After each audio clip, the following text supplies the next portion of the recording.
That's what I said. That's why I said that. I know that mental health is a big issue. Huge. But for instance, I have a 10-year-old little sister, and every day me and my parents stress about sending her to school for what could happen to her. So it's a real question. Let me ask you, does that school have an armed guard? I'm not entirely That's sure. why you're stressing. And then I would end on to it. Listen, a lot of mental health problems. I have a different view. I think gun ownership is a right, not a privilege, and I don't think the government should get in the way of our right to be able to own firearms. She thought she had the winning question, an emotional appeal about protecting children that no one could possibly counter. But what started as a push for more gun control quickly unraveled into a sharp reality check on what true safety really demands. This wasn't lofty theory or political spin, but the raw, uncomfortable logic of deterrence. Charlie Kirk didn't just respond. He exposed the weakness in her premise with clarity that left no escape. It was a masterclass in dismantling emotion with reason. But here's the haunting question. How did a man who spoke about protection become a victim of assassination himself?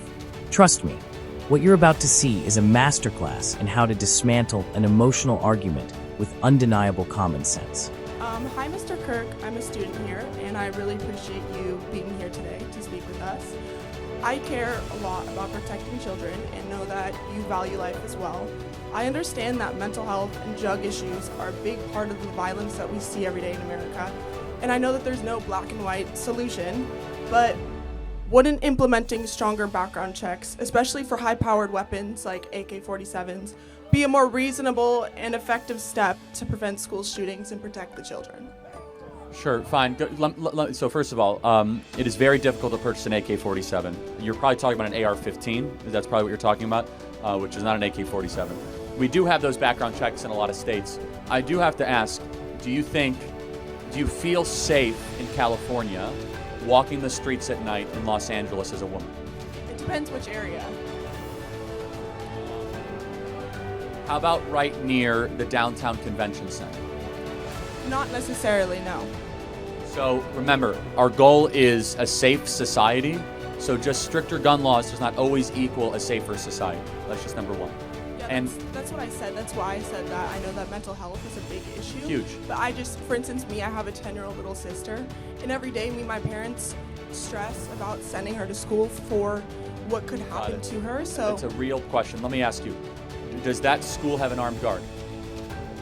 I'm not entirely That's sure. why you're stressing. Right from the start, the tables turned. The student came in with a well-intentioned, but factually flawed question about AK-47s. Charlie could have just corrected her, but then he went further. He exposed the deeper flaw in her logic, that more laws automatically mean more safety. By getting her to admit she doesn't feel safe in Los Angeles, a city with some of the strictest gun laws in America, he unraveled her entire premise. Viewers might ask, why press so hard on that point? Because Kirk wanted to show that security isn't solved by paperwork alone. But then comes the haunting layer. While he argued that safety requires more than legislation, he himself was assassinated on stage. So what does that mean? Was his death just irony, or evidence that the battle over safety is far more dangerous than anyone thought?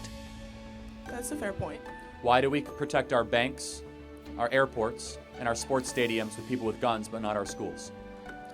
I think that that's a fair point, and that And I'm not discounting, the background check thing, but it's incredible moral perversion.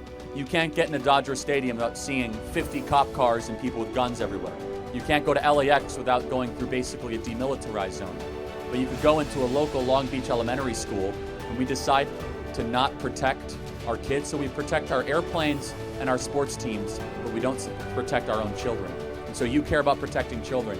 I think that we should basically lock down these schools. People say, I don't want our schools to be militarized. Well, then you don't want to protect our kids? You don't think you want your money to be protected at your bank? You want the payday lender to be protected? But you don't want your own children to be protected. So that's my number one solution to all that. And then I would end on to it. Listen, a lot of mental health problems.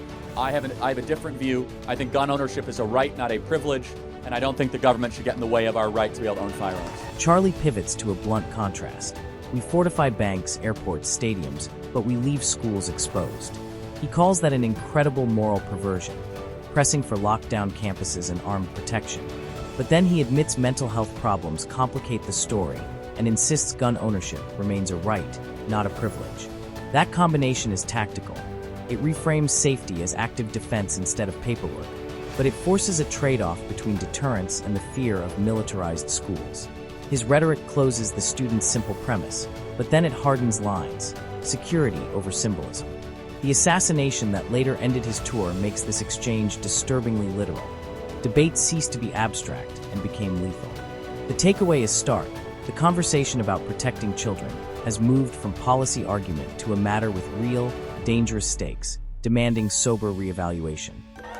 So what do you think that do you think that the government should get involved in like adding armed guards to schools, or Yes. why isn't this more talked about? Because I feel like in other states it is. Gavin Newsom would refuse to do this, of course.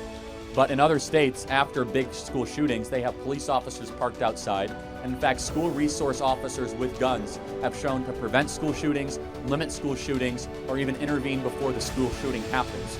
And it's going to show that these awful tragedies go from maybe 1 or 2 students dying, which is horrific, which it could have been 30 or 40 students dying, right? And so, again, at the fundamental core of it, which is your astute observation, almost every single case of these school shootings, there are some exceptions, they get the guns from their parents. It's also these kids that are in a very, very dark and troubled place. And almost always, there's warning, there's troubling signs, there are issues ahead of time that are ignored. Thank you so much. God bless you. Thank you. Charlie's closing words carry a mix of urgency and finality. He doesn't dodge the question about government involvement. He states plainly that in some states, armed guards and resource officers have demonstrably reduced the scale of school shootings. But then he takes it further, pointing out that when interventions happen early, tragedies that could claim dozens of lives are cut short. His argument is pragmatic. It's not about eliminating risk altogether, but about minimizing the human cost when the unthinkable happens. He ties it back to the student's concern, stressing that behind nearly every school shooting are clear warning signs, troubled kids, and ignored red flags. That honesty gives weight to his words. Prevention is possible, but only if society chooses to act decisively. Hearing this now, after his assassination, reshapes the entire exchange. He spoke of protecting children while unprotected himself, standing on stage in front of thousands. His insistence that safety required vigilance is made chillingly prophetic. The assassin's bullet turned his debate into a final testament, proof that the violence he warned about could strike anyone, anywhere. His dialogue ends with "God bless you." But his life was cut short, leaving behind a debate that feels more urgent, more haunting than ever. Don't forget to leave your thoughts in the comments. Have a great day, and see you in the next one.